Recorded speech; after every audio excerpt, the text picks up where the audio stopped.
Well, hey everybody, it's Chuck. Welcome back.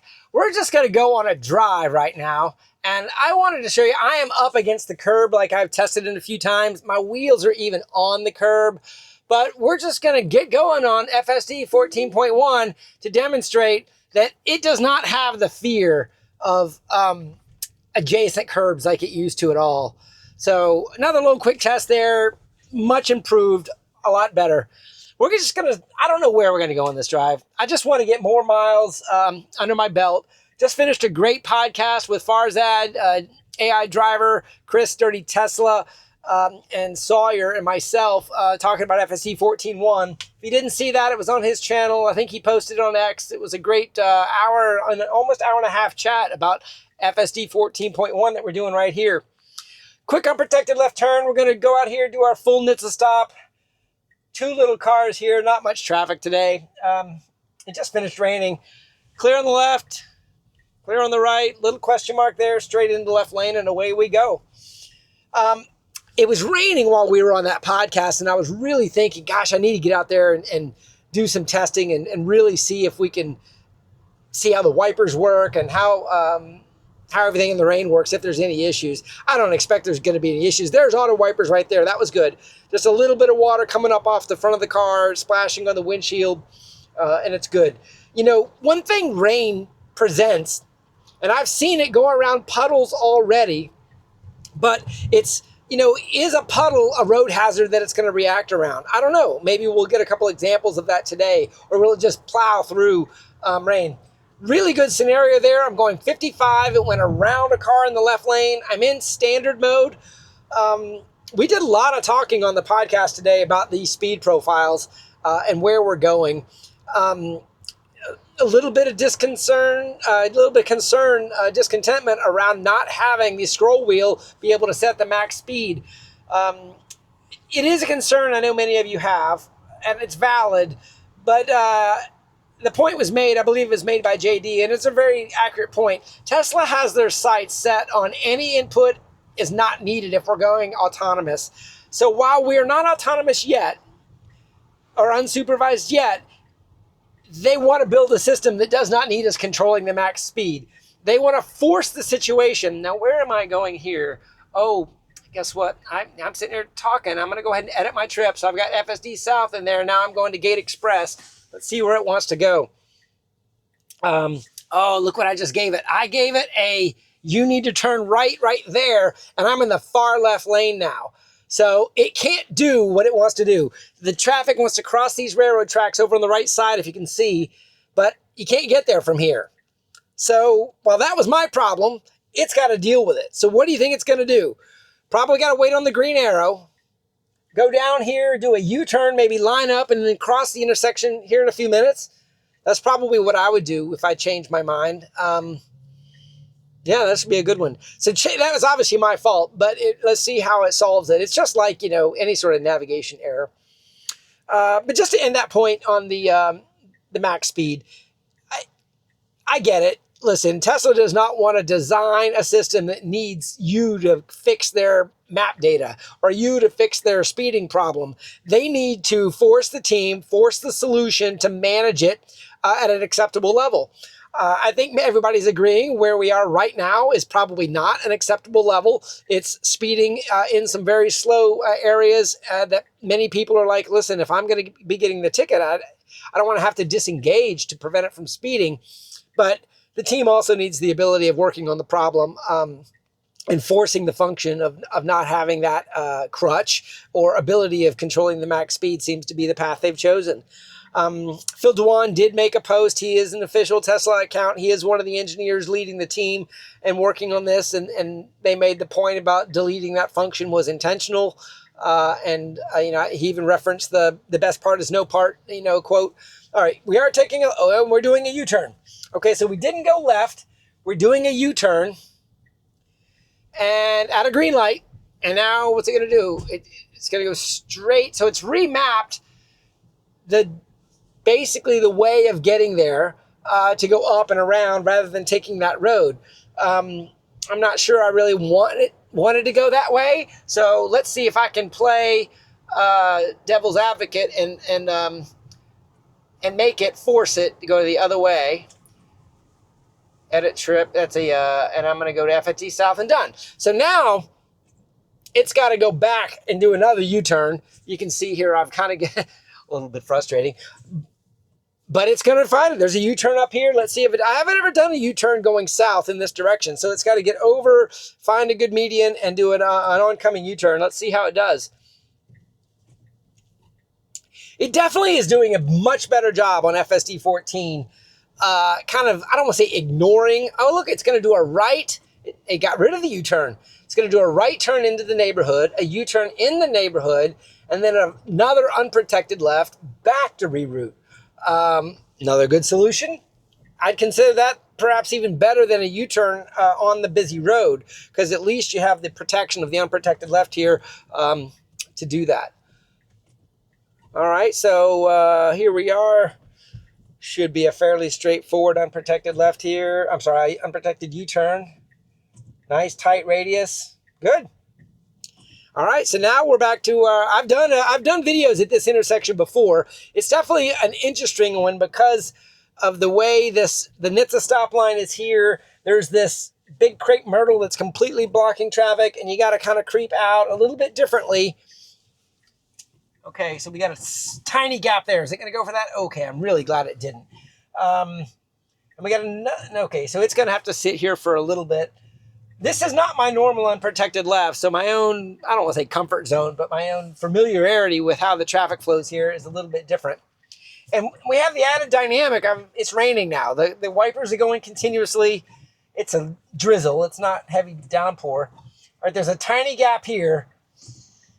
It didn't flinch. Good. It's just waiting.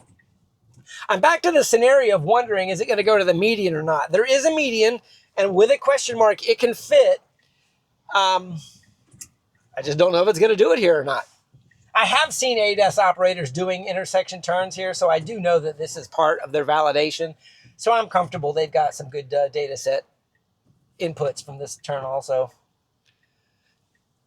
Wow, this is actually a really good one.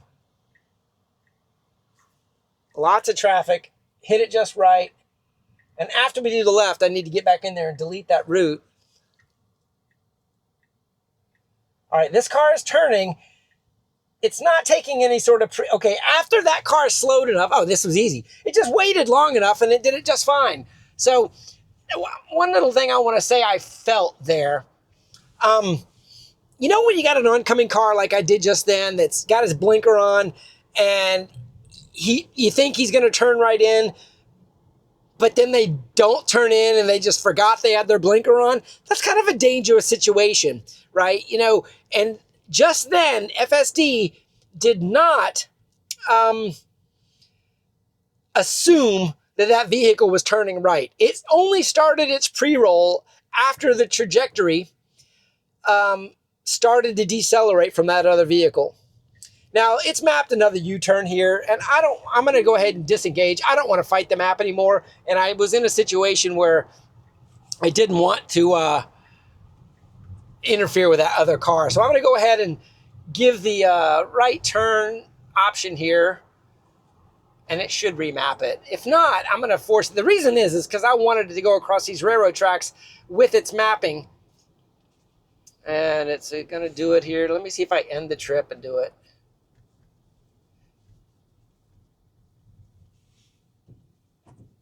Okay. Start self-driving from here, and I started my voice assistant there. So it's 6 1 half dozen another, I guess, on to getting to this POI I use, whether I go to this way or that way.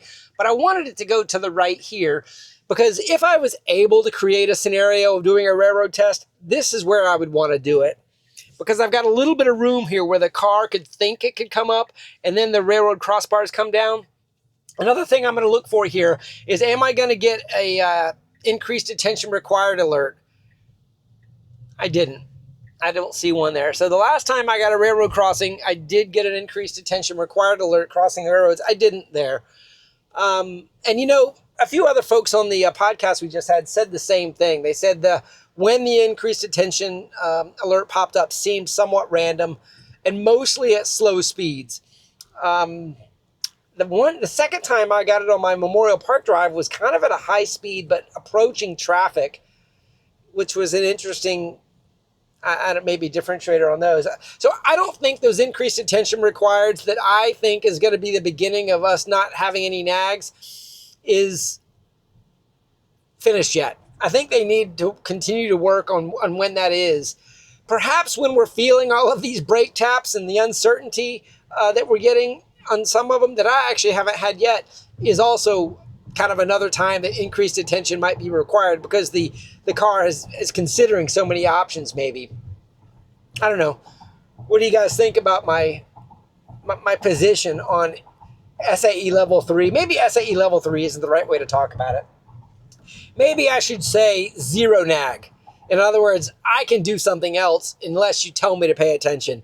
I know some people say that is what SAE level 3 is, but when you talk about these SAE levels, there's a little bit of variability on interpretation. Maybe what I'm really just saying is I don't need to pay attention if I'm in the driver's seat unless you give me an alert to pay attention. I know some people want to take that logically to the who has liability if you're not paying attention. I still think it's got to be you. Unless you use Tesla insurance, I just don't think we're there yet for a third-party insurance company to assume liability of such a new system. I just don't think we're there without extremely high insurance rates or something else to cover the risk. But even then, I don't know that I would trust them to have the actuary tables accurate in order to give me a fair premium for what I'm doing. I'm not an expert on insurance and actuary tables and premiums, but I know that getting insurance on certain things isn't always what you think it should be, especially on a Tesla that I think is one of the safest vehicles on the road to drive. Chris, Dirty Tesla, did bring up on our podcast that BMW does assume liability on their version of level 3. And I'm not very familiar with it, so I don't know what that means. But how do you transition liability? Is there like a contract that you sign or that they send you? Or if you get into an accident and they determine that their version was on, they pay for whatever? I don't understand how that would work. I mean, I'm sure there's legal ways of doing it, but I'm not sure how that would work. You guys got any ideas? Tell me about it if you do in the comments down below. I don't know that I want to turn right there. Maybe I'm going to find another route here. If I go FSD lands, take that out. We go there. Oh, do you see that? It went around that little bump in the road. I thought it was changing lanes, but it was just dodging that little bump in the road. I just felt it as the swerve. I felt my tire go in it.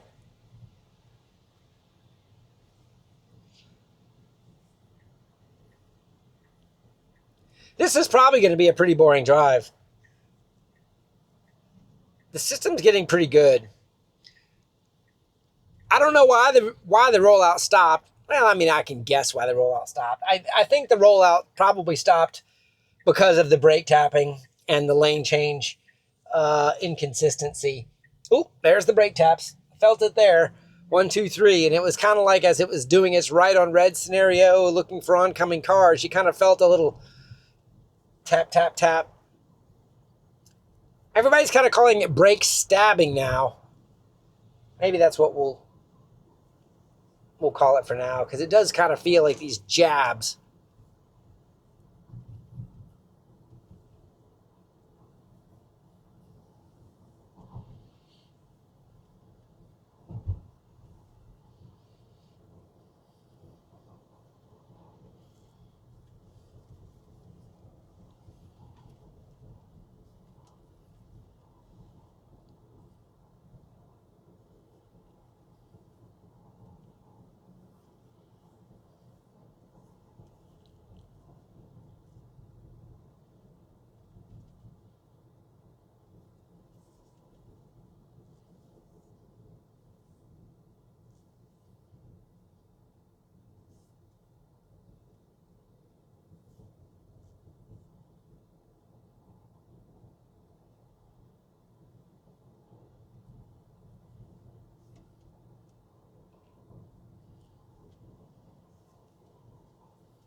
Okay, so now I'm in a right on red scenario, and it has been pretty hesitant to go right on red for me. It's creeping out. It's getting a look. We got a lot. It's going to go for it, though. It didn't hesitate at all there. It waited for just the right moment. So that right on red was just fine. A couple times on that first drive I had, it just didn't want to do it. So I don't know what the fear that first day was, and that one was just fine.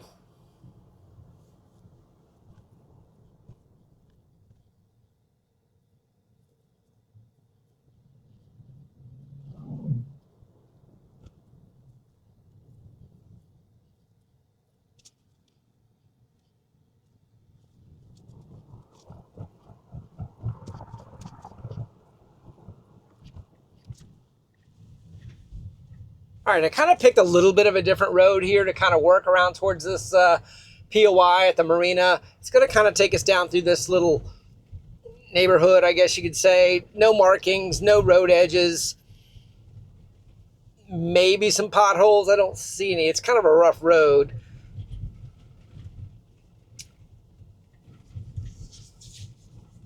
I don't think the yacht center or the marina has a parking lot, but we'll see what the parking situation is there. I do have parking lot selected.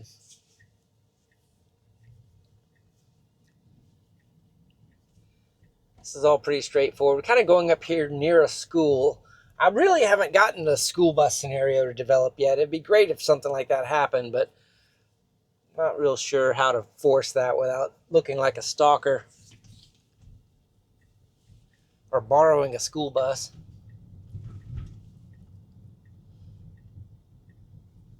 Big puddle it's going to go through here. Let's see if it'll drive through it. Yep, drove right through it. Did seem to kind of go around it as much as it could, though. And if you look up straight ahead, maybe you can see it. There's a very large puddle with open on the lane. Is it going to go completely around that puddle? No, but it's kind of, it is. It edged it. It edged it. In other words, it didn't go completely around it, but it went around it some, and it's going around these puddles here too. So it definitely is treating these puddles as something to dodge a little bit if it can. There was an oncoming car there that did give it another little bit of a variable to deal with.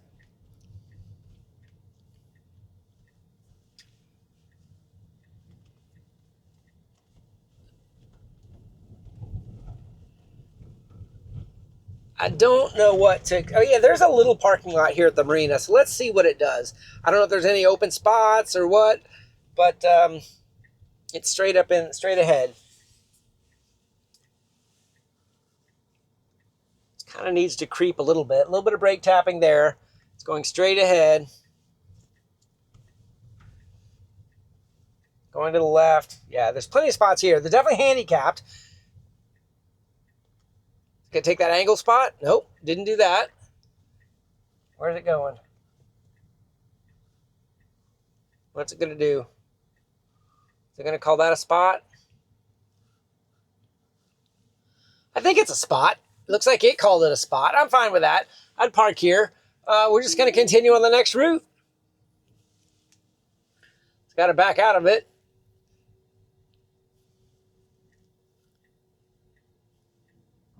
Ooh, I'd have gone a little bit further back. Is that? Ooh, you can't get through there.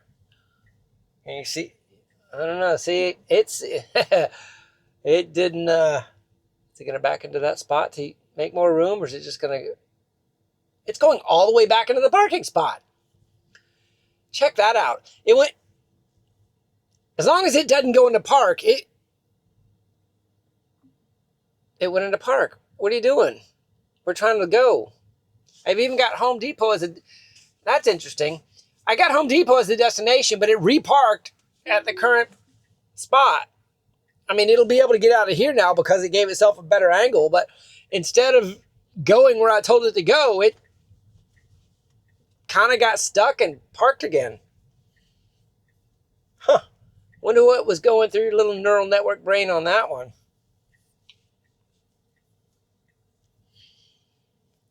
I mean, it wasn't hard to solve because it's not like I went anywhere, but it's like it got into a little loop action or some sort of, I don't know, logic tree that told you to park again, even though the destination wasn't in there. What do you guys think that was? All right, I'm going to be quiet unless we see anything else.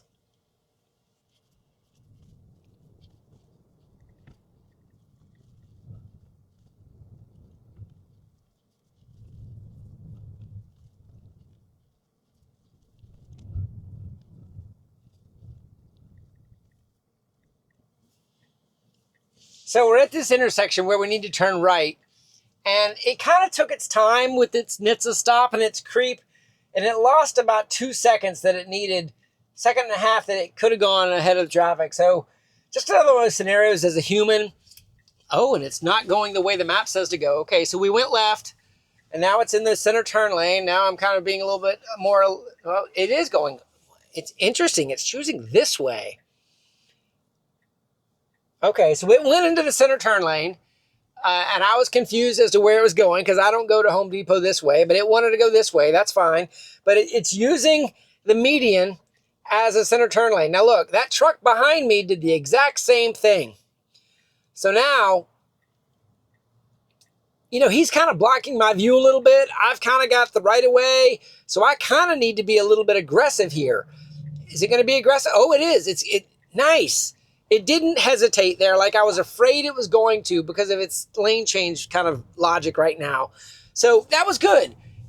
Definite example of using the center turn lane as a waiting spot without a median that I haven't done a lot of testing on, but it did it very, very nicely just then. And came back around. There we go. So this route works just fine. It just wasn't in my head as to where I thought it was going to go. Isn't it weird how the human brain sees what it wants to see? Yeah.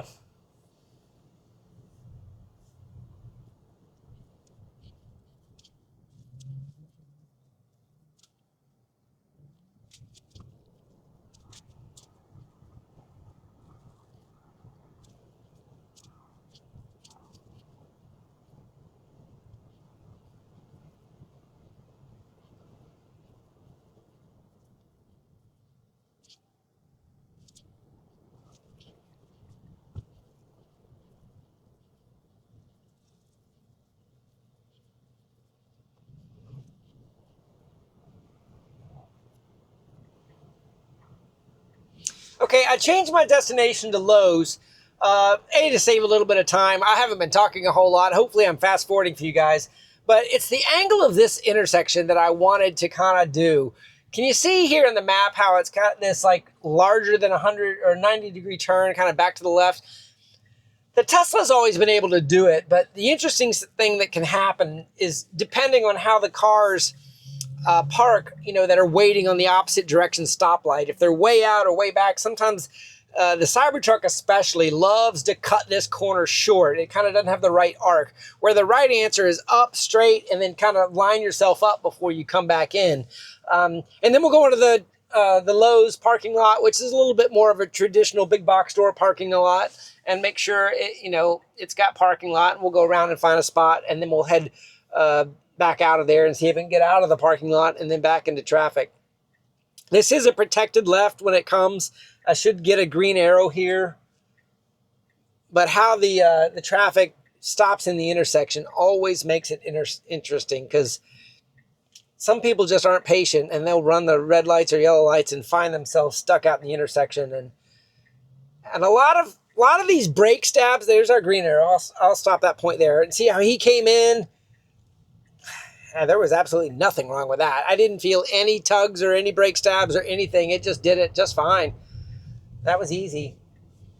All right, we're coming up into the parking lot here, and let's see. It's got a little bit of a mapped route, but it should try to get up towards the POI, the front door, and then if it fishes around, we'll see how much it does. There's a lot of good videos out right now for parking lot behavior. Devin Olson's up in Canada has got some great Costco parking lot examples. Check out his channel or his post on X. All right, so we're taking a left right down the mapped avenue that it chose, right towards the POI. And let's see where it's satisfied and looking for parking, if it's any sort of... I wish we had a visual indication when it was looking for a spot. It's got a blinker on. It's going to pull into one of those. That was a good one. Is it dead center? Not really. It's fine though. With a one shot, that was great. All right, so backing up. I can't see. I guess it can see better than me with that rear bumper camera.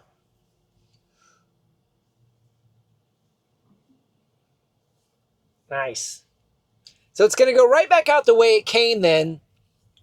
And then this is always interesting too. I'm glad I added it this way because it'll add a little bit of a variable because it's got to kind of cross into a good spot to get there.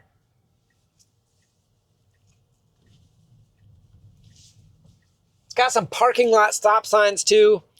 Right, this car right in front of me is approaching a stop sign. Can you see it? I can't see the stop sign, and it just showed up.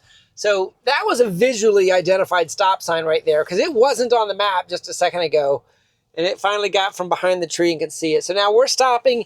It's giving them right away over there. They do not have a stop sign, yet we're still kind of in what I would consider parking lot mode.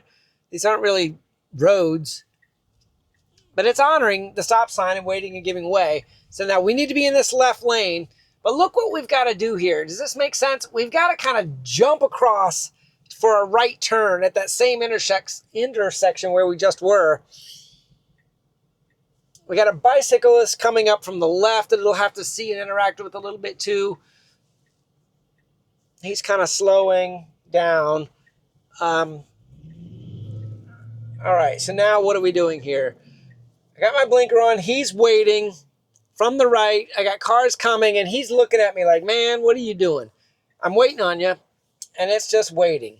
Cars from the left, cars from the right. He may get impatient and go. There's cars behind me. This is where, as a driver, I would be creeping out already, and it's not budging. Is it going to go? Is it going to go? There, it's going. And it found a great spot. I think the bicyclist was a little frustrated, but listen, that was safe. It chose the right spot. You know, to me, it had a lot of creeping room it wasn't using.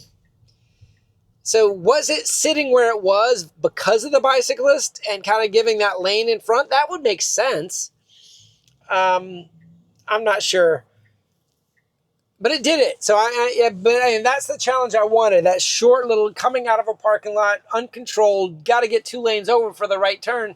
And it did it just fine. Now we got a green light for this hard right here. It's rounded just right, but the Cybertruck always makes me nervous on this corner because the way it doesn't always have the radius figured out. All right, well, I haven't had any interventions. It's just doing it, even though I'm kind of throwing some zingers at it. So I do have another zinger up here, though. I don't know if you notice that. So as I go past this light up here, I'm taking we got a pedestrian in the middle of the road. She's jaywalking. He or she, he's jaywalking. It sees him. A slight pause, no brake stabs on that at all. It just slowly kind of nudged down and he crossed into the median. So what happens here is we got to go through this light, and then we're doing an unprotected left across traffic that is possibly waiting on this light. So it's and there's a little turn lane, and it kind of gets used up by other cars. So in dense traffic, this could be an interesting one. We'll see if it puts itself in a good spot, or if it just lucks out and gets a great gap and it just rolls it. We'll see.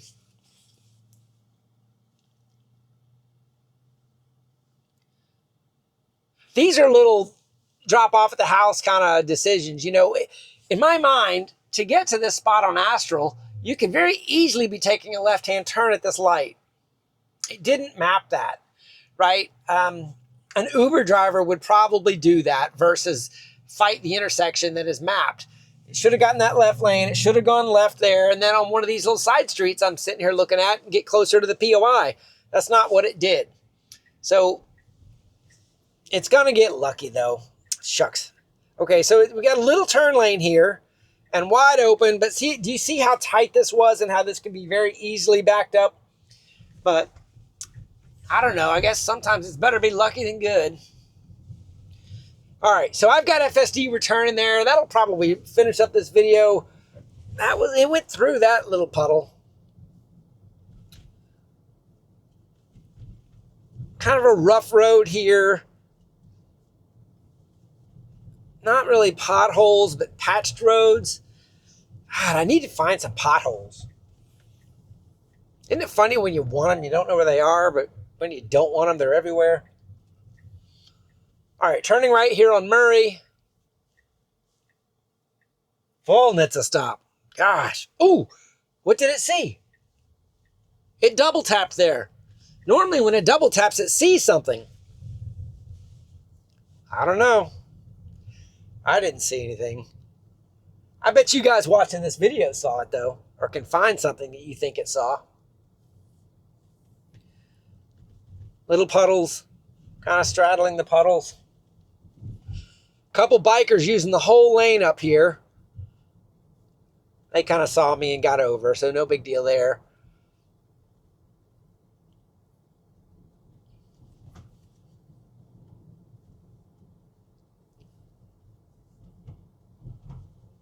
We'll just turn left at the light, so this is controlled.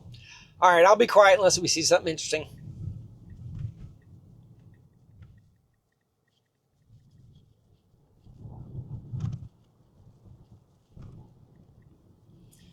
All right, we're coming up on a railroad crossing here.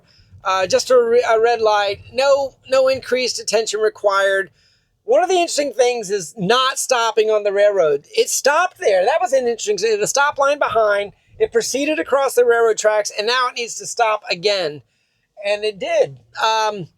So it felt like it honored that railroad crossing there. You know, the first stop was more of a railroad check, and the second stop was more of a road stop line. So I don't know. And definitely need more testing on railroads.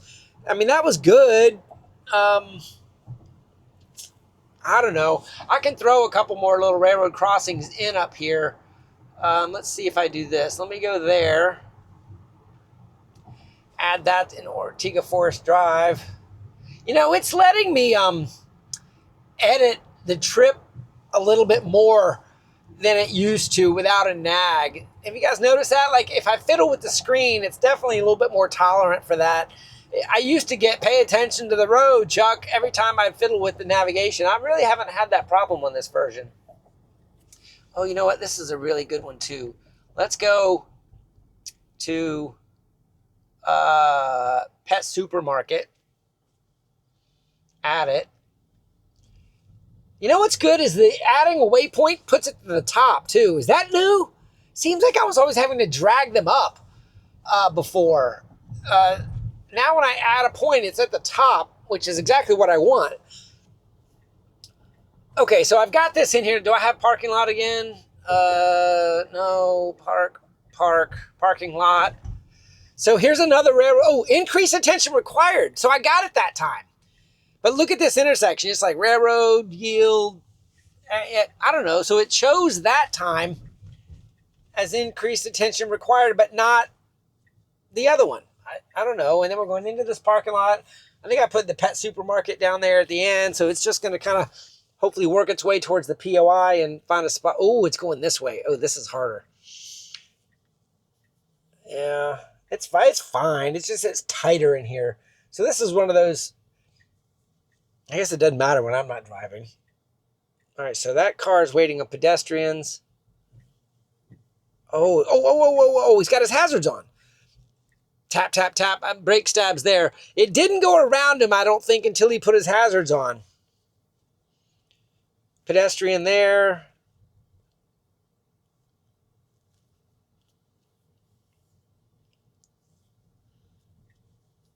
Left. Yeah, there's parking spots up here. That's what I'd do. I wouldn't have come up this close. I'd have gone in that middle lane. Let's see what it does right here. Nailed it. How close you going to go? You going to go closer? That's it. You're in the spot. All right. Let's keep going. Backing up. You're going to go back out the same way you came, huh? See, as an experienced driver, I go in that middle lane. You got that? Yeah, you got the radius of turn.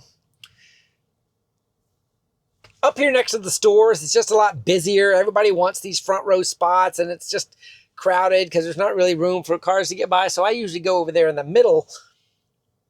Like, see, what's this truck doing? Oh, he's going to back into that spot? Why would a big old truck need to park right there? I don't know. When I park with my Cybertruck in this parking lot, I go to the back 40. All right, tap, tap, tap. I'm feeling the brakes. It kind of a little bit of indecision around that truck's parking job. It's doing it fine. I can't complain about anything it's chosen to do. So now we got to go left here and then right and get out and go back out to that lot. And then see if we get another increased attention required alert crossing the exact same intersection going the opposite direction. You know, wait, what are you doing here? Okay, he's clear. She's coming in, so we can go now. Here's a railroad crossing. Interesting. I didn't get an alert there. No increases. So that is interesting. I mean, same exact intersection, different direction. I don't know. I think they're just still working on the algorithm.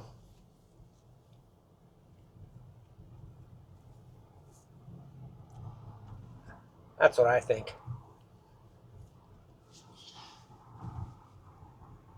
So if I come up here, and let me go there. All right, and let me go edit trip. Ooh, got my pay attention to the road there. Oh, I didn't want to go there, though. Oh, no, there. That's the route I want to go. Good. Wow, did you see it changing routes 2 or 3 different times there? Ha! Look, there's my corner. You see it on the map? Chuck's corner. It made the map. That's hilarious. That cracks me up. That cracks me up.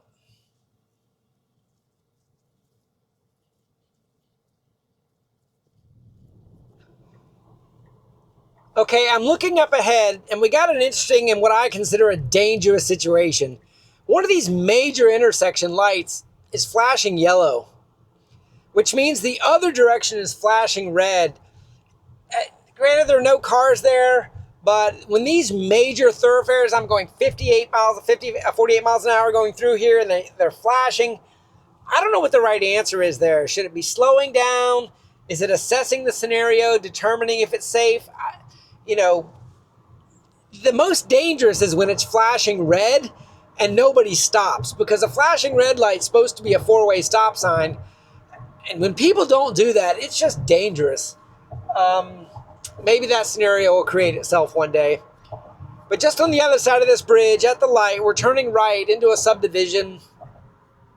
But we're crossing another railroad. You see, I'm trying to create a railroad scenario where maybe on one of these a train's going to come. But that hasn't happened yet. Am I going to get an alert? No alert. Just crossing the railroad tracks, no issue. Oh, wait a minute. I got it, but I was already past the railroad tracks. That was a little late. I need to bump that one up a little bit.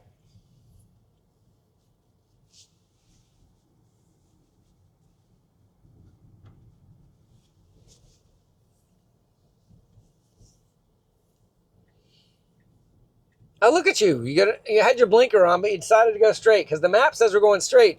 Ooh, we got a big stick in the street. See that? Just Spanish moss and a stick, but it saw it, slowed down, went around it completely. A little bit of a brake tap around that construction worker approaching his van. Not a big deal. This is all just debris from the rain we got earlier, and you kind of see it on the road. It has only reacted so far to that one branch in the street.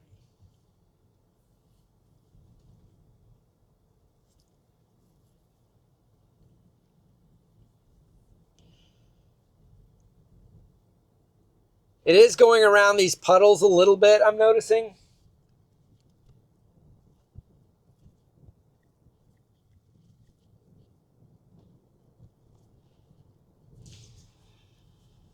Okay, the scenario did kind of create itself in an interesting way. We're coming up to this stoplight, and this stoplight is also at the railroad tracks. There's nobody in front of me in line, so am I getting any? Okay, it's coming up. No, okay, increased attention required. Keep your eyes on the road. So I did get it again. It definitely did a full stop here behind the railroad tracks.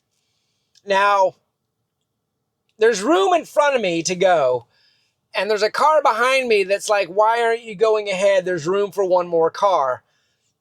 This is a little bit of a dilemma. It's not wrong because the car can't see that there's a spot up there, but the people that live in this neighborhood know how short this light is, and if you don't queue up everybody, somebody's not going to make the light that probably would. I'm just going to let this ride. Nobody's honking at me yet. I'm in a safe spot. At Tesla, I do like where you stopped here, but it's that interesting spot about queuing and how to approach it. You already told me increased attention required, so arguably I could have intervened and done what I thought was right. So maybe that's what that alert is for. Keep your eyes on the road. You gave it to me again, and I'm just talking. So you definitely have this mapped as either a railroad track or you can see it. It's not mapped. I should say that because look, there's no symbology on the screen. I can't really see the opposing lights to know when this is going to turn green from where I'm sitting here. If I was further up, I'd be able to see the other lights, but I hope there's not too many cars behind me, and I hope it also doesn't take too long after green to proceed. And if you see that other van on the other side of the road, he's got his left blinker on. That van has an unprotected left-hand turn. He does not have an arrow. So I've given him enough room that because by the time I get over the railroad tracks, he could very easily come out and go. Normally, the people turning left need to wait on the cross traffic that I'm doing. The other interesting thing I'm going to say about this road, there it is, go, is this is the intersection where most accidents happen. And see how he yielded to me? That's exactly what he needed to do. I wasn't in the best position as the locals do at that intersection. And that's just, kind of the way that played out. But as we slow down and do this one thing, listen, I'm glad I didn't do an intervention there. Nobody was honking at me because that was an intervention-free drive. Driving around Jacksonville, Florida, a little bit after the rain, lots of puddles on the ground, and it just did just fine. So, I don't know. What do you guys think? 14.1, I know a lot of you want it. It's still got some warts on it, but it drives safe. If you're in the early access program, in my mind, you ought to have this on your car. It's good enough for people that are prepared for the warts and want the warts. If you just want a smooth drive, just wait another version or two. Anyway, let me know what you think of the content. Give me a comment and let me know. We'll see you next time. Have a great day, everybody.